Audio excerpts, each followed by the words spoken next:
Be me, Marlene, 54 years old.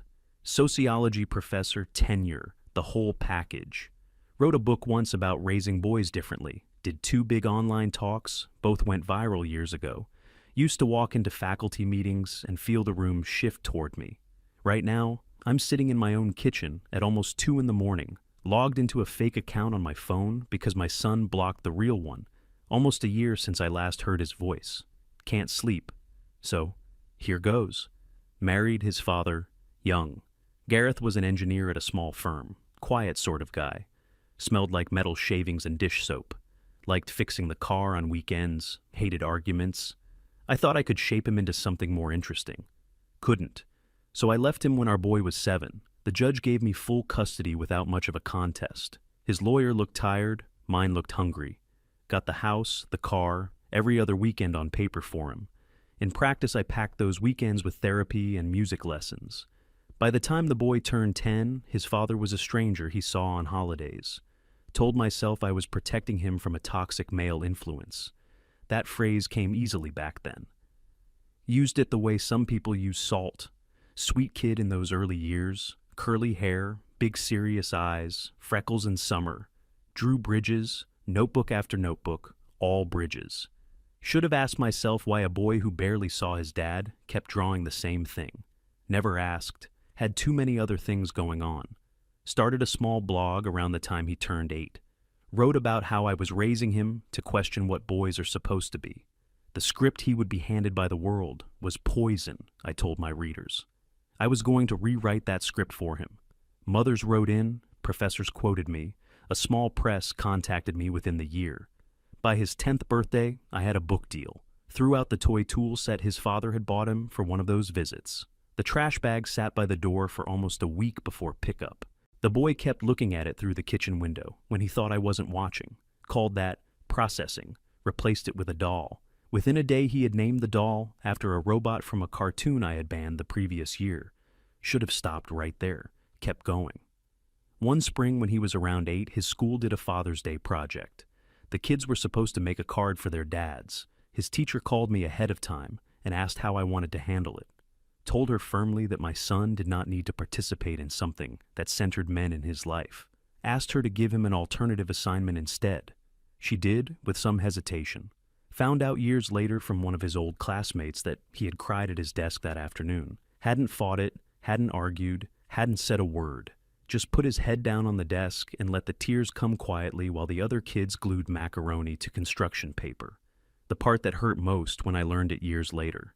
He had wanted to make a card, wanted to send it to his father. Never told me because he had already figured out at 8 that I would have stopped him. His grandmother on his father's side tried to visit once when he was around 9. Drove down from her house with a bag of his favorite cookies and a small wrapped gift. Met her at the door, told her the visit wasn't a good time. She stood on the front step for a long moment with the bag in her hands. Said she just wanted to see her grandson for a little while. Said she would only stay an hour. Told her she needed to call ahead next time, knowing she would never feel welcome enough to try again. She handed me the bag, asked me to give it to him from her. Walked back to her car. Drove away slowly. The bag went in the trash before he came home from school that day. Told myself the cookies might have had nuts in them, and he could have had a reaction. They didn't have nuts. She passed away 2 years later. He didn't go to the funeral because I told him we couldn't afford the trip. We could have afforded the trip. I just didn't want him standing at his father's side at a grave. For his 9th birthday, I picked out a shirt for him. White cotton, pink letters, something about the future being female. Took a picture for the blog. 40,000 likes in a day. He wore it for the photo, and that was it. Said it itched. Made him wear it to school the next Monday anyway. Came home with the collar torn. Wouldn't say what had happened. Wrote it up online as bullying caused by boys raised in the old way. That post got more clicks than anything I had written before. Used the click count as proof I was right. Found a therapist for him around that same time. A woman a colleague had recommended. Cost a fortune. Didn't matter. The blog was bringing money in. Sent him every Wednesday after school. Asked the therapist to focus on what I called the early markers of aggressive thinking. Honestly, he never showed any aggressive thinking. The therapist wrote in her notes that he was withdrawn but cooperative. Read withdrawn as thoughtful. Read cooperative as healing. Looking back now, both words just meant the boy had given up arguing with me.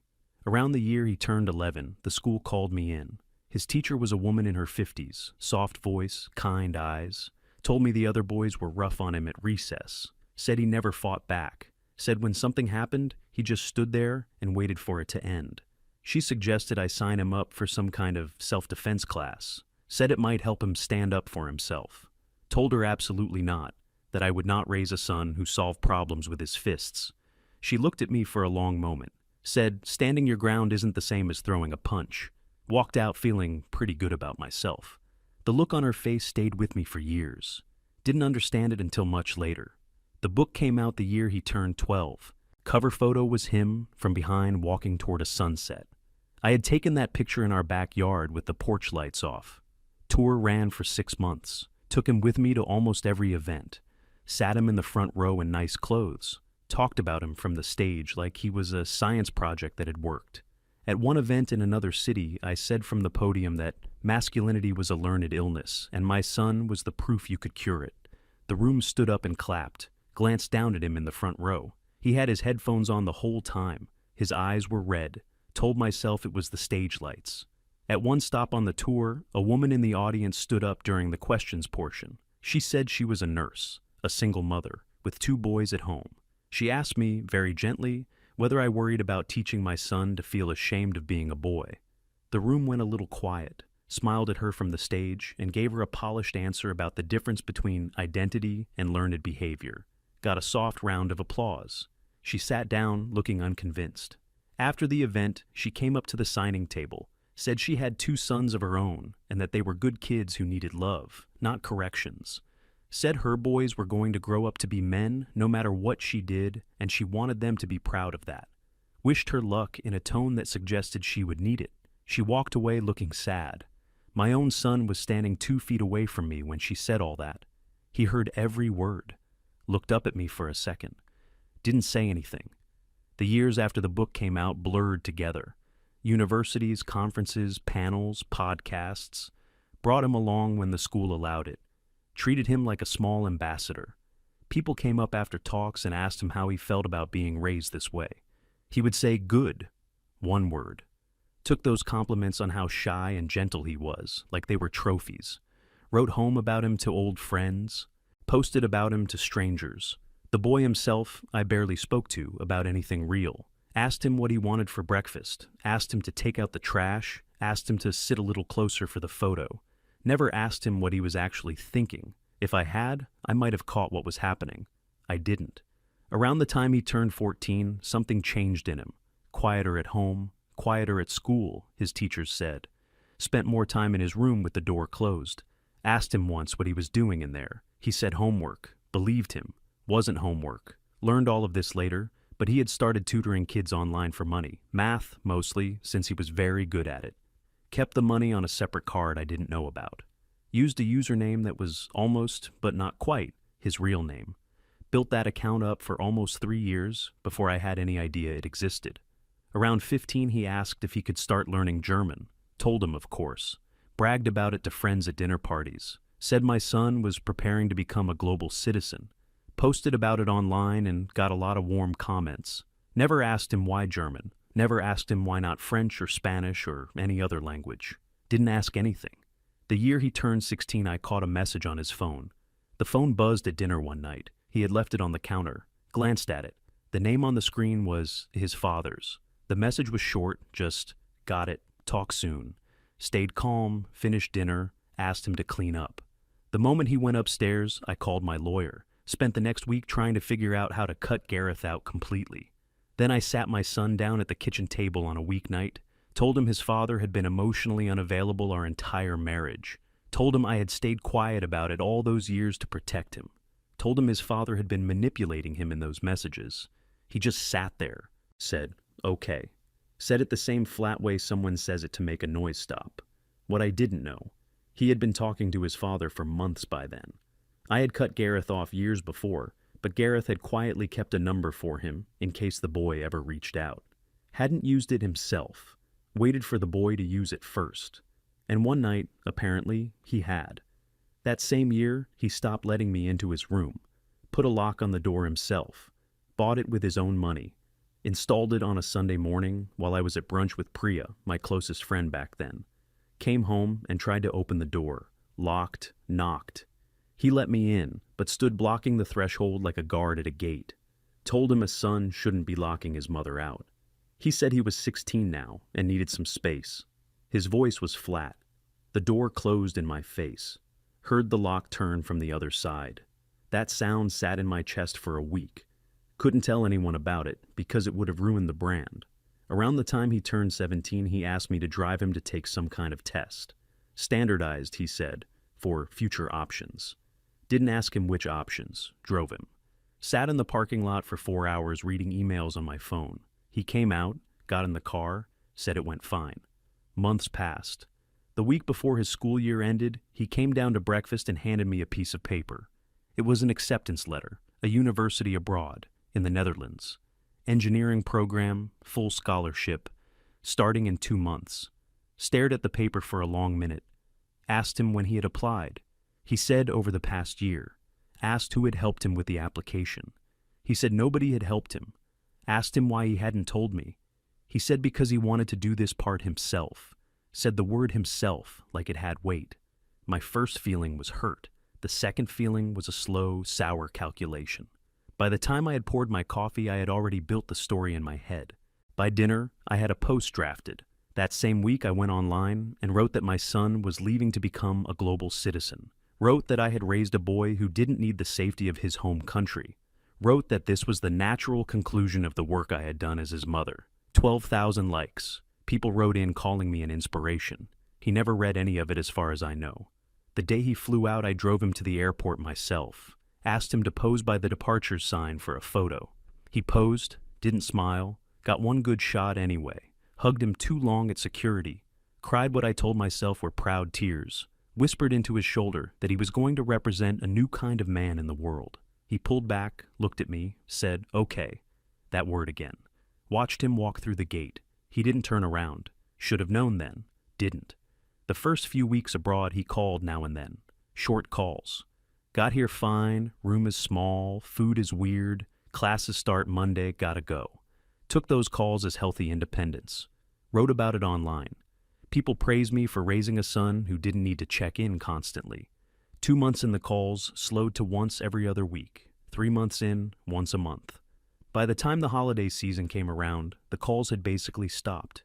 He didn't come home for the holidays. Said he had a project due.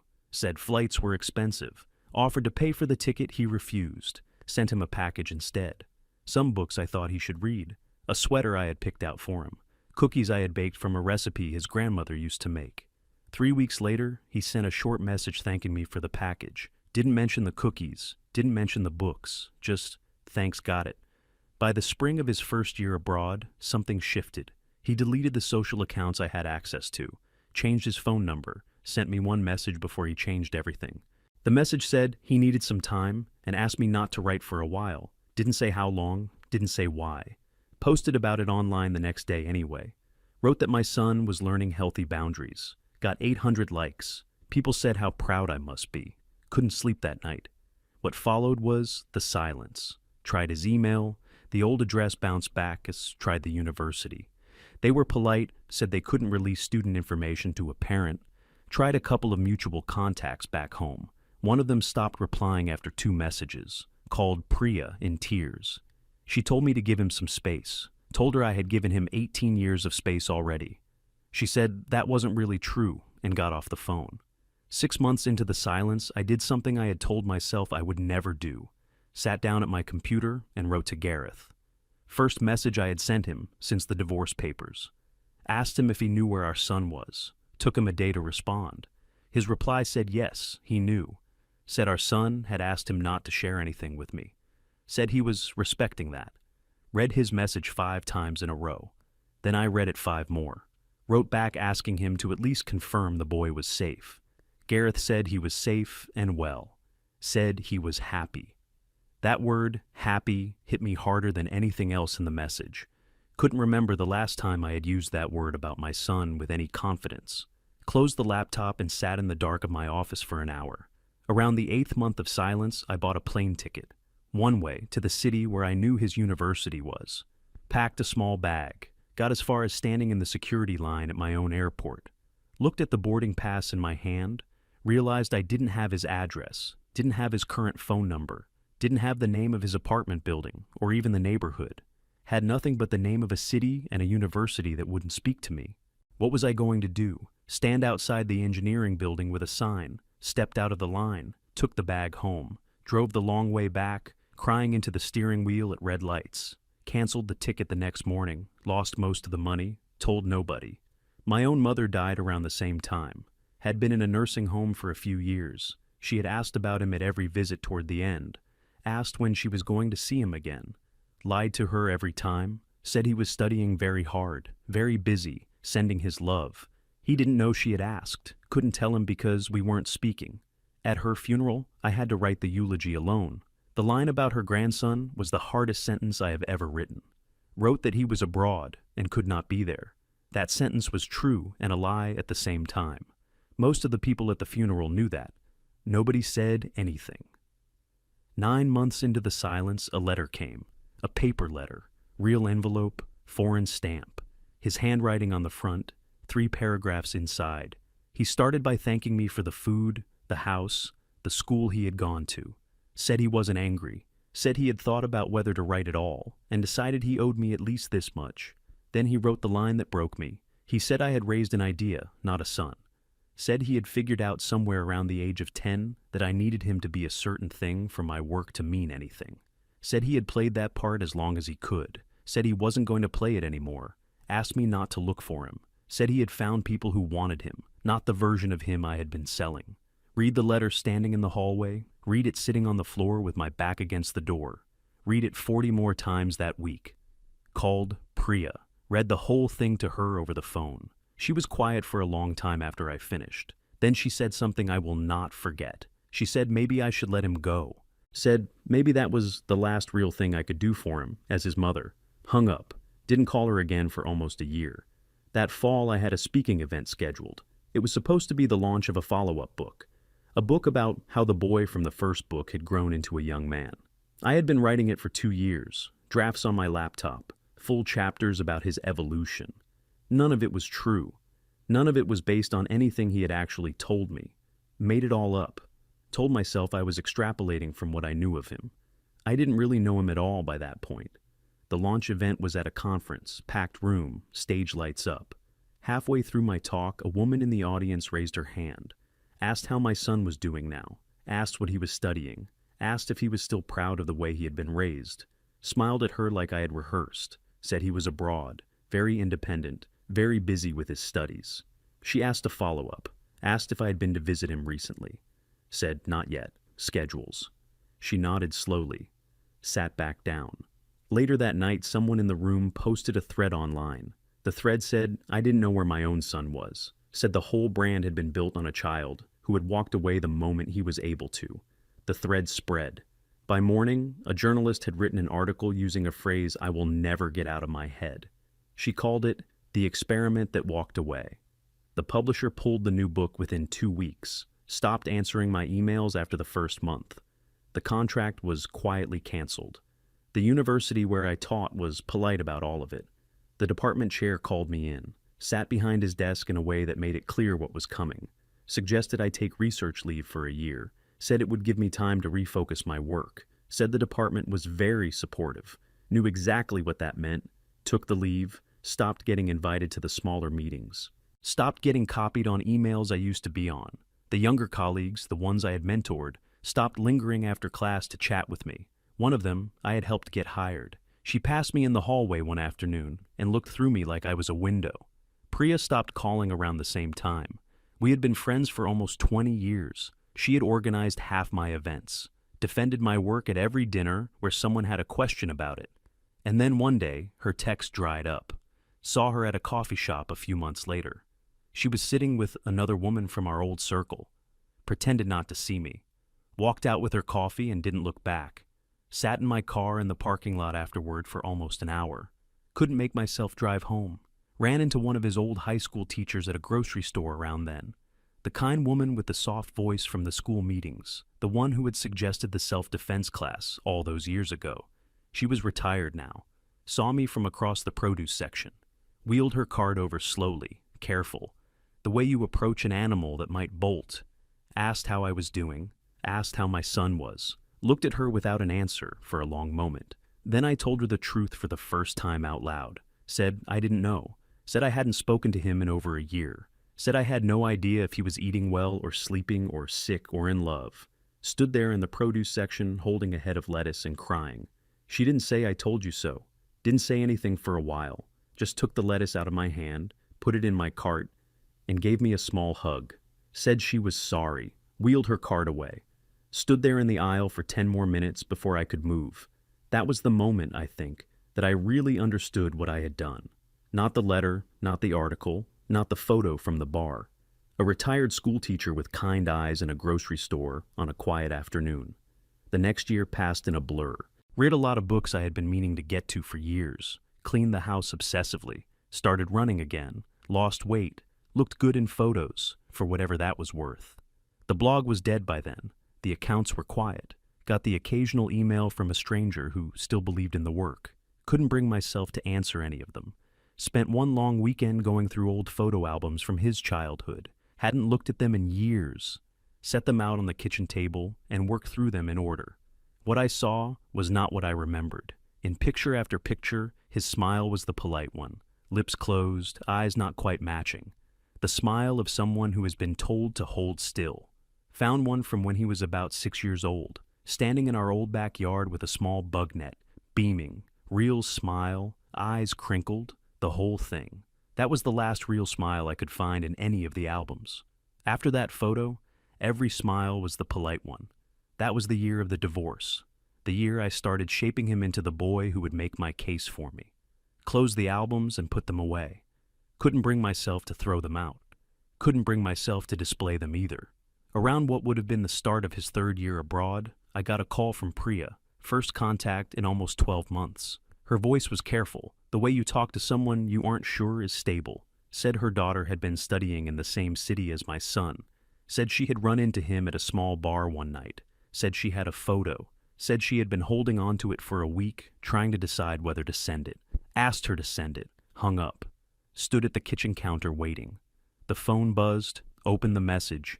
It was a picture taken inside a bar. Warm light, wooden table, half-empty glasses. My son was sitting in the middle of the bench, laughing at something. His hair was longer than I had ever seen it. He looked older, broader through the shoulders. His face had settled into the shape it was going to keep. A young woman was sitting next to him, her hand resting on his arm in a casual way. She had short blonde hair and a small, steady smile. On the other side of him sat a man, older, gray hair, glasses, soft expression. Took me a long minute to recognize him. It was Gareth, his father, sitting in a bar in another country with my son and a girlfriend I had never heard about, looking like he had been part of his life for years and years. Put the phone face down on the counter, picked it back up, looked at the picture again, looked at the way my son was leaning slightly toward his father, looked at the easy way the girlfriend's hand was resting on his arm. Couldn't recognize any of it. The boy in the picture looked like someone else's son. That night, I did something I am not proud of. Made a fake account on social media. Used a name I made up on the spot. Used a profile photo of a generic stranger. Spent 2 days hunting for my son's account. Found him through the girlfriend. Her account was private, his wasn't. Followed her, she accepted within the hour.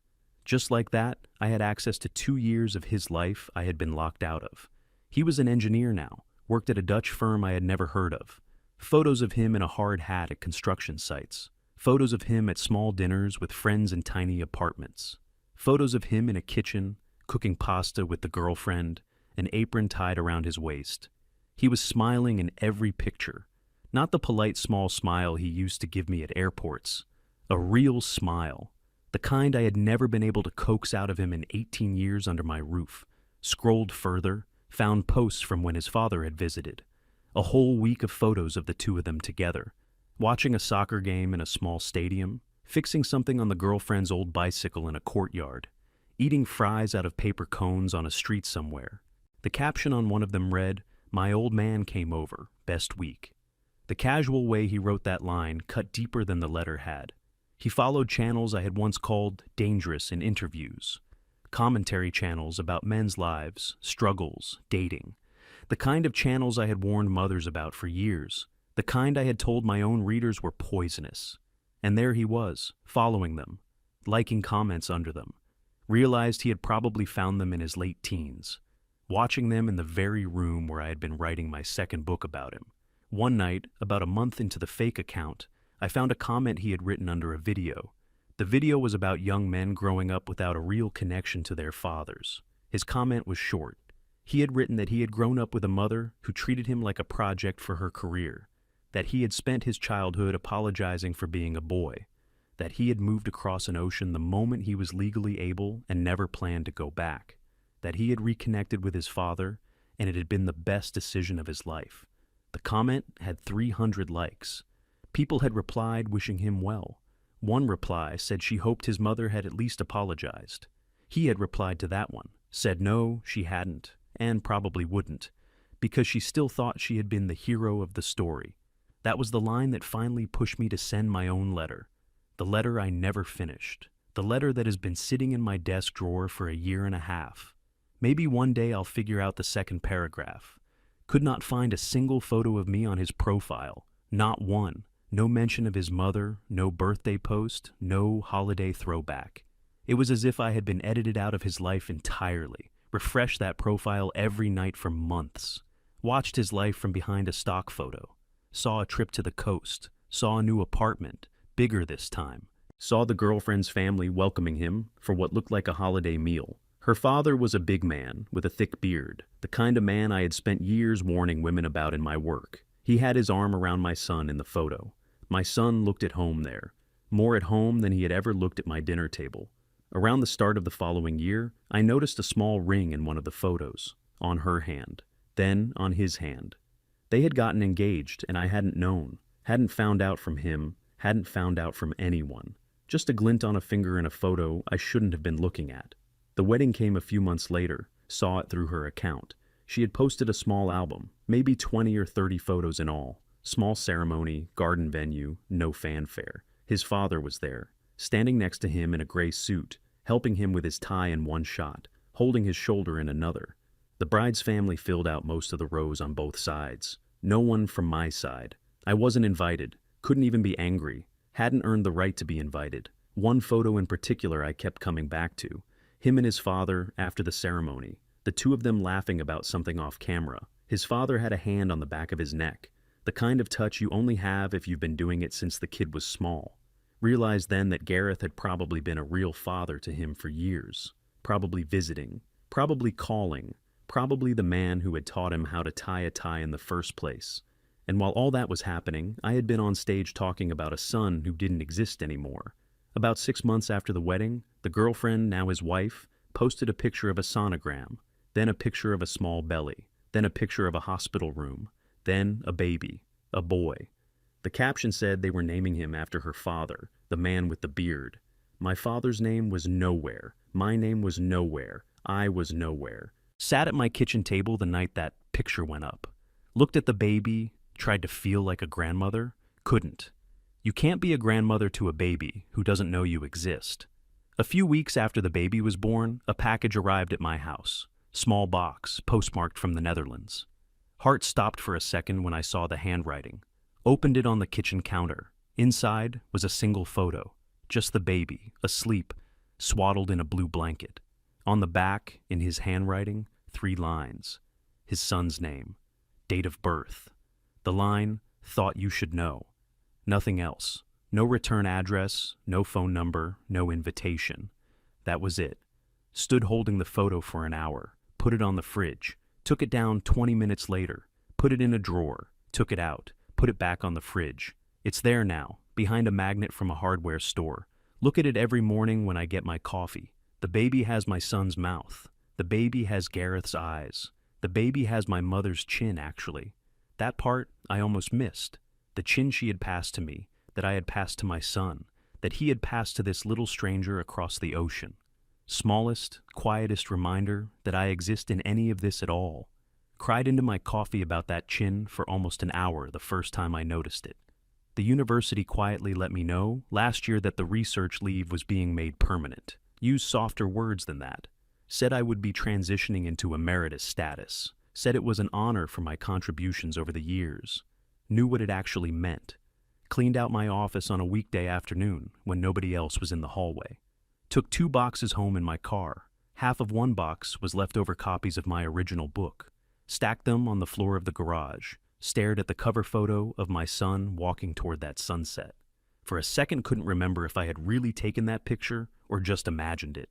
Last month I overheard a younger colleague at the coffee shop near campus. She was sitting 2 tables over with a graduate student, talking about how to approach research on family dynamics. Mentioned my name in passing, called me a cautionary tale. The student nodded, the way you nod when you've heard a phrase before, like it had become a common shorthand. Finished my coffee, paid, walked out. The barista said, "Have a good day," on my way out the door. Couldn't answer her. Sat in the car in the lot for 10 minutes. Drove home the long way. Tonight I sat in this kitchen on the fake account again. Refreshed his wife's profile. New picture this afternoon. The baby on his father's shoulders at a park. My son's hair has a little gray in it now, on the sides. The baby has Gareth's eyes. The baby has my son's mouth. I have nothing of either of them. Not a phone call, not a letter, not a forwarded address. Nothing.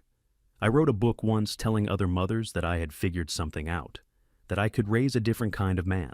That the world would be better if more of them followed my example. People wrote in for years thanking me for the work. Wonder how many of those women are sitting in their own kitchens right now, looking at photos of grandchildren they will never hold. The thing nobody told me when I started all this. A child is not a thesis. You cannot prove a point with a person. If you try, the person will quietly become someone else when you aren't looking. And one day they will pack a bag, get on a plane, and the only thing you will be left with is the thesis. The thesis can't call you on your birthday. The thesis can't bring a baby over to meet you. The thesis won't laugh at something in a bar with his father 1,000 miles from here. Got an email a few months ago from a mother who used to read my blog. She had read the article about me and wanted to ask a question. Her son was 12, and she had been raising him along the same lines as my book. She wrote that he had recently started locking his bedroom door, that he barely spoke to her anymore, that she had found a German language app on his phone, asked me what she should do, read her email 3 times, sat down to reply.